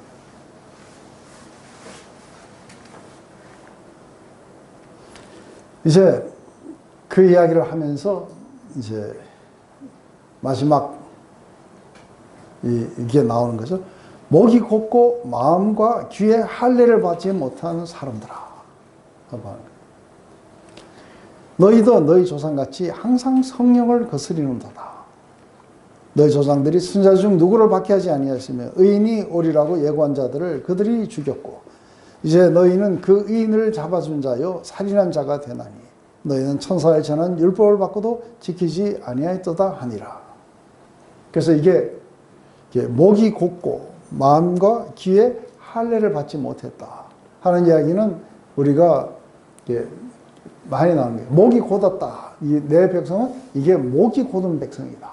그래서 제일 먼저 십계명을 받아가지고 내려가기 전에 이들이 금송아지를 만들었어요. 그때에 하나님이 모세에게 하신 말씀이 이 백성은 목이 곧은 백성이라. 이게 목이 곧은 백성이라는 게 구약에서 여러 번 나와요. 목이 곧다는 건 뭐예요? 아주 굉장히 하나님 앞에 고개를 쳐들고 교만한 거예요. 하나님 말씀하셔도 그하고 전혀 상관없이 자기 뜻대로 행하겠다. 이게 이제 목이 곧은 백성. 마음의 할례를 받지 못했다는 이야기는 에레미야서에도 나오고 신명기에도 나와요. 할례는 마음의 할지니. 그래서 나중에 사도 바울이 할례는 마음의 할지니 육신이 아니라 마음의 할례라고 이야기해요. 그래서 아까 할례 이야기를 할 때 우리 조상 아브라함의 이야기를 했어요. 그죠? 아브라함은 땅 소유를 한 평도 받지 못했지만 그것을 믿었어요. 그리고 자식을 갖다가 이렇게 많이 줄 것이라고 그렇게 약속했을 때 자식을 지금 한 명도 못 얻었을 때예요.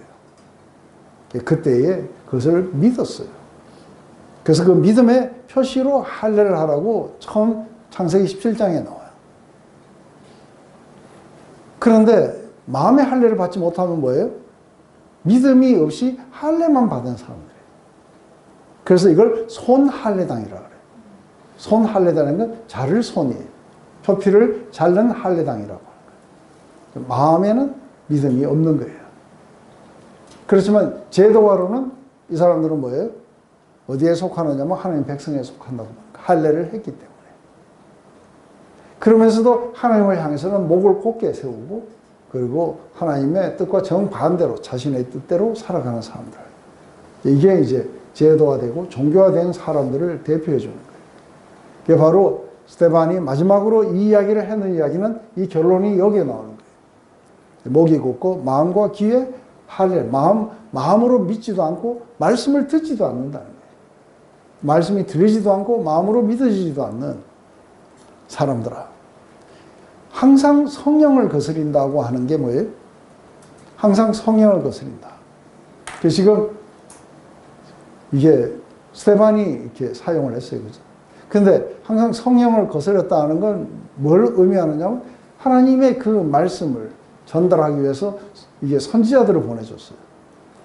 그런데 이게 사실은 하나님의 그 메시지를 갖다가 인간들에게 이렇게 전달하는 이 역할을 누가 하시느냐 하면은 실제로 이 성령께서 하시는 거예요.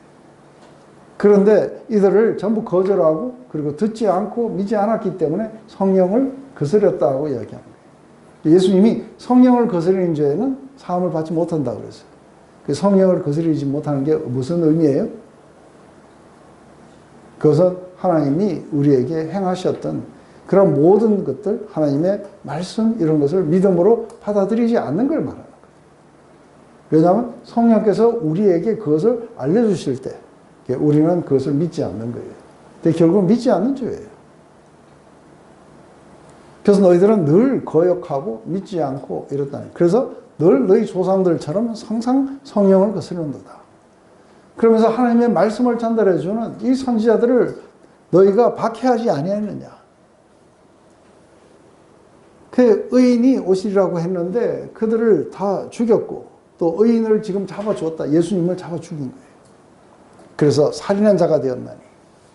이렇게 함으로 너희가 그렇게 옹호하고 했던 천사가 전해줬다고 하면서 너희들이 그렇게 지금 현재 제도화 시켜갖고 중하게 여기는 율법을 너희들은 지키지도 않고 있다는 거예요. 철저하게 너희들은 하나님 말씀에 순종도 안 하고 받아들이지도 않고 너희 마음대로 그걸 사용해가지고 너희들의 그 종교를 만들었다고 하는 거죠.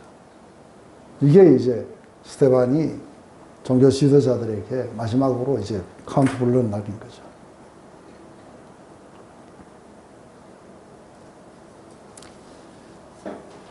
그래서 우리 신명기 10장 16절에 모세가 그 이야기를 해요. 그러므로 너희는 마음의 할례를 행하고 다시는 목을 곧게 하지 마라. 예수님의 말씀을, 하나님의 말씀을 이렇게 받아들이라고 하는 거죠.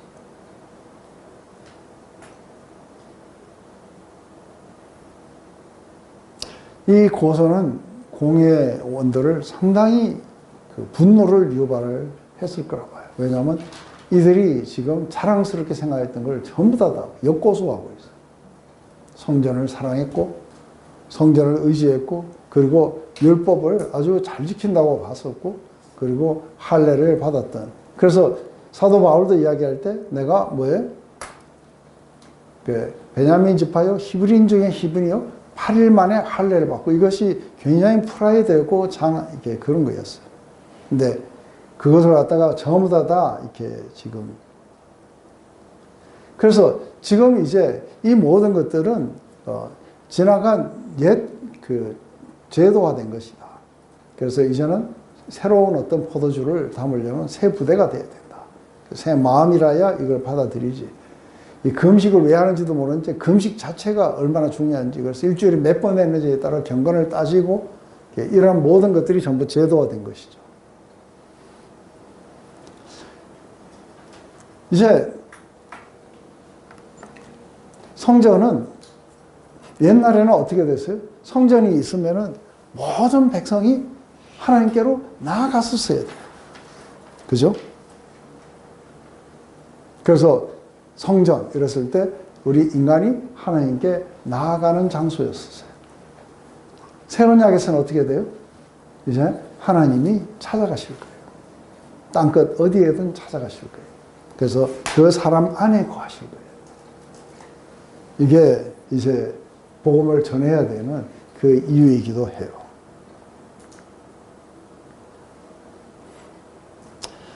그들이 이 말을 듣고 마음에 찔려 그를 향하여 이를 갈거늘 스데반이 성령이 충만하여 하늘을 우러러 주목하며 하늘의 영광과 및 예수께서 하나님의 우편에 서신 것을 보고 말하되 보라 하늘이 열리고 인자가 하나님의 우편에 서신 것을 보노라 한데 그들이 큰 소리를 지르며 귀를 막고 일제히 그에게 달려들어 성 밖으로 내치고 돌로 칠세 정인들이 옷을 벗어 사울이라는 청년의 발 앞에 두니라. 그들이 돌로 스데반을 치니 스데반이 부르짖어 이르되 주 예수여 내 영혼을 받으시옵소서 하고 무릎을 꿇고 크게 불러 이르되 주여 이 죄를 그들에게 돌리지 마옵소서 이 말을 하고 자니라. 그들이 마음에 찔렸으면은 그러면 우리가 어떻게 해야 될까 하고 이렇게 회개를 해야 되는데 이들이 그게 마음에 찔렸다는 건 뭐예요? 이게 스데반이 정확하게 한 거예요. 그들이 마음에 이것을 갖다가 무시할 수 없도록 이들의 마음속에 아주 깊이 양날의 검처럼 들어갔어. 관절과 골수와 골을 쫄로 쪼개고 있는 중이에요. 그런데 이들의 이 불신의 병은 이것을 갖다가 오히려 거꾸로 뭐예요? 이를 갈면서 분노로 이렇게 반응하게 돼 있어요. 그래서 이를 갈았다고 했을 때 예수님이 여러 번 그런 말씀하셨어요. 그죠? 그들은 슬피 울며 이를 갈미 있으리라. 그게 늘 하나님을 대적하고 믿지 않은 자들이 가게 되는 이 지옥의 상징으로 이야기하겠죠. 그와 반대로 스데반은 성령으로 충만해가지고 갑자기 하늘을 보니까 하늘이 열리고 하나님과 그 보좌 우편에 서 계신 예수님을 봤어요. 그리고 갑자기 이것을 갖다가 자기가 본 것을 지금 말하는 거예요. 그들이 보라 하늘이 열리고 인자가 하나님의 우편에 서신 것을 본다. 근데 원래는 예수님이 똑같이 그 말을 하세요. 인자가 하늘의 우편에 앉아 있을 것이다 하는 이 말을 가지고 이들이 똑같이 신성모독이라 하면서 예수님을 갖다 죽이려고 했었어요. 근데 지금 스데반이 본 거는 우편에 서 계시는 걸 본 거예요. 그래서 어떻게 본다면 스데반에게 더 용기를 주려고 서 계신지 앉아 계신지 그건 모르겠어요. 하지만 중요한 거는 이들이 범죄자로 낙인 찍혀갖고 신성모독자라고 죽였던 자가 지금 뭐예요? 방금 뭐라 하냐면 너희들이 의인을 잡아 죽여갖고 살인한 자가 되었다 하고 이야기했어요. 그런데 그걸 마치 증명하듯이 보라 하늘이 열리고 하나님의 그 우편에 그리스도가 서 계신다. 이것은 이게 만약에 이게 사실이면 자기들은 진짜로 이게 살인한 자고 정말 하나님을 거역했던 신성모독자들이에요. 그러자 더 이상 이거를 듣지 않겠다고 귀에 환례를 못 받았어요. 그죠? 귀를 막고 소리를 지르면서 와! 그거 더 이상 안 듣겠다는 뜻이겠죠. 그러면서 달려들어가고 성 밖으로 내가고 이걸 칠 때 옷을 벗었어요. 이것은 우리가 돌로 칠 때 어떻게 하라고 하는 내용들이 구약에 나와요. 근데 이게 구약에 나오는 이게 내용하고 조금 달라요.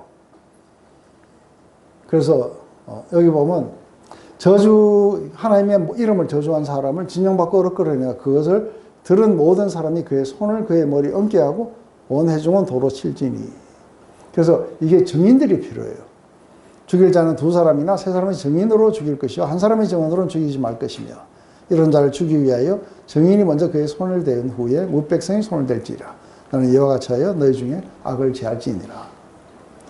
그런데 여기에 보면 옷을 갖다가 벗었다면은 제일 먼저 좀 돌 던지려고 그러면 좀 이렇게 옷이 긁어치니까 옷을 벗었다. 그럴 수도 있는데 이걸 옷을 벗어가지고 이제 사울이라는 청년 발 앞에다가 놔뒀다는 거예요. 근데 여기 지금 어디냐면 공회예요. 그죠? 이게 공회 사람들이 있었는데 이게 그렇다면은 이 가마리엘 문화에서 자라가지고 벌써 이게 청년 때에 벌써 공회 회원이 되었을 수도 있어요. 그런데 어쩌면은 이 모든 것을 이렇게 책임 맡아갖고 하는 자리에 있잖아요. 자기가 동갑자들보다 영갑자들보다 훨씬 더 유대교에 더 심취해서 사람을 이렇게 잡아 죽이고 했다는 거죠. 그런데 옷을 벗어서 여기를 놨다는 것은 뭔가가 이렇게 증인으로서 거기에 섰던 것 같아요. 그래서 그 옷을 갖다가 자기가 맡아주면서, 그래서 요게 다 끝나고 나면은 우리 8장 1절에 바로 나오는 이야기하면, 이게 사울은 이들의 죽음이, 스데반의 죽음이 마땅한 것이었다고 그렇게 생각을 했다는 거예요. 그런데 스데반은 지금 그 하나님을, 지금 성령 충만한 스데반은 하나님을 향해서 지금 부르짖고 있어요. 그러면서 지금 하나님의 그 영광의 모습, 예수 그리스도의 영광의 모습을 봤어요. 지금까지 이렇게 이야기했던 스데반은 성령 충만해서 자기가 무슨 방어를 하려고 하는 게 아니라 이게 거대한 이 종교 조직을 무너뜨리려고 그렇게 생각을 했을 거예요. 그렇지만 그들은 달려들어가고 이렇게 돌로 치면서 하고 있을 때 스데반은 부르짖어요. 그래서 자기가 죽는다 하더라도 죽음 후에 바로 그 예수님은 내 영혼을 돌보실 거라는 걸 알아요. 그래서 마치 우리 주님처럼 아버지여 내 영혼을 아버지에게 맡기나이다 하듯이 주 예수여 내 영혼을 받으시옵소서 하고 무릎을 꿇고 크게 불러 이르되 아버지여 이들의 죄를 이들에게 돌리지 말아달라고. 꼭 우리 주님이 마지막 돌아가실 때 하셨던 말씀 그대로를 하고 있어요. 그리고 이 말씀에 의해서 아주 여기에 돌로 치진 않았지만 이들의 죽음을 마땅한 것으로 여겼던 한 청년, 그리고 나중에 가면 26장에 가면 아그리빠 왕 앞에서 자기가 간증을 하면서 얼마나 많이 이런 거 죽이는 것을 자기가 찬성표를 던졌는지, 그리고 외국에까지 나가갖고 내가 그 일을 했는지 그 이야기를 아그리빠 왕에다가 이야기를 해요. 근데 이렇게 스데반을 이렇게 죽이는데 찬송표를 던지고, 그리고 여기에 참여했던 이 사울이란 청년, 이 청년을 통해 가지고 온 세상에 복음을 실어 나눈다는 것, 그건 하나님의 정말 어메이징한 은혜의 이야기예요. 그래서 처음 이게 사울이란 자가 등장을 하고, 이제 이게 지금 7장 마지막 8장에 이 사울이란 청년의 이야기가 나와요. 그리고 나서 본격적으로 활동하는 건 13장이에요. 그 사이에 이제 우리가 간간히 사울에 대해서 이야기가 나오다가 이제 본격적으로 복음 전도를 하기 시작하면서부터 이름을 바울로 라틴식으로 이렇게 바뀌게 될 거예요. 오늘 이걸 보면서 그러니까 우리가 하나님과 살아있는 관계, 모든 제도와 이런 것들을 온몸으로 거부한 채 우리 안에 진정한 믿음의 실체들, 하나님과의 실제적인 관계들, 그리고 하나님의 그 은혜가 우리 안에 와서 우리에게 하시는 역사들, 그리고 살아계신 하나님의 임재가 한 사람 안에서 움직여가는 참된 신앙과, 또 하나는 이런 것들이 하나도 없이 제도화 되어버린 그런 어떤 신앙들, 종교들, 이러한 것들과의 이 충돌이 일어나게 되면서 결국은 이 제도화가 인간에게서 깨지는 게 이렇게 어렵다는 걸 보게 돼요. 왜냐하면 그것은 자신들이 그 제도화 속에서 많은 것들을 누리고 있기 때문에 그래요. 우리 안에도 이런 제도화가 있을 수가 있어요. 이것을 우리는 스스로 벗어버리고 참된 그런 관계 속으로 나가서, 하나님은 어디에 계시는 분이 아니시라 바로 이렇게 살아있는 관계를 하면 그들의 심령 가운데 하나님이 거하시겠다는 거예요. 성전이 바로 그렇게 이루어지게 되는 거예요. 땅끝 어디에 있든 내가 너희들에게 가서 너희 가운데 임하마. 이게 오늘 참된 성전의 이야기고, 이제는 율법이 아니라 하나님의 성령이 우리를 이끄시고 그분의 살아있는 말씀을 우리 가운데 증거하실 때 우리는 믿음으로 받고 예하는 이 관계 속에 들어가는 것이, 이게 바로 실제 율법이 사라지고 난 후에 성령 안에 살아가는 삶일 거라고 해요. 기도하고 마칠게요. 하나님, 오늘 이렇게 스데반의 파워풀한 증거들, 성령으로 충만하고 은혜로 충만하고 믿음으로 충만했던 한 사나이, 바로 이를 사용하셔서 예루살렘 안에 하나님의 백성이라고 하는 이 백성들 안에 있던 아주 견고했던 지인들, 그리고 제도와들, 관습들, 이러한 것들을 깨기 위해서 스데반을 사용하셨던 걸 봅니다. 하지만 이들은 상당히 견고했던 걸 합니다. 하지만 그 중에 몇몇을 얻으셨던 것도 합니다. 바로 사울이라는 자를 얻으셨고 또 이 안에 어쩌면 니고데모나 아리마대 요셉 같은 자들도 있었을 것입니다. 또 그 뒤에 얼마나 많은 사람들이 구원을 받았는지 모릅니다. 한 사람도 이렇게 회심하지 못하게 하고 아주 짧은 생을 마감했던 스데반이었지만 그 충격은 상당히 컸으리라고 봅니다. 이것을 통해 가지고 박해는 더 이제 본격화되고 그것을 통해서 하나님의 그 복음은 이제는 사마리아와 땅끝으로 이렇게 퍼져나가는 하나님의 역사의 분기점에 섰던 한 사나이를 봤습니다. 하나님, 우리 모두도 우리 안에 있는 그런 잘못된 제도화로부터 벗어나기를 원합니다. 그리고 우리가 안주했던 것에서 벗어나서 우리는 하나님과 살아계신 그런 말씀 앞에 관계하고 믿음으로 반응하며 하나님의 은혜가 우리를 지배해가며 하나님의 임재가 우리 안에서 생생하게 역사하실 수 있도록 우리가 열어드리기를 원합니다. 오셔서 우리 모두를 그런 살아있는 신앙으로 이끌어 주시옵소서. 예수님의 이름으로 기도드렸습니다.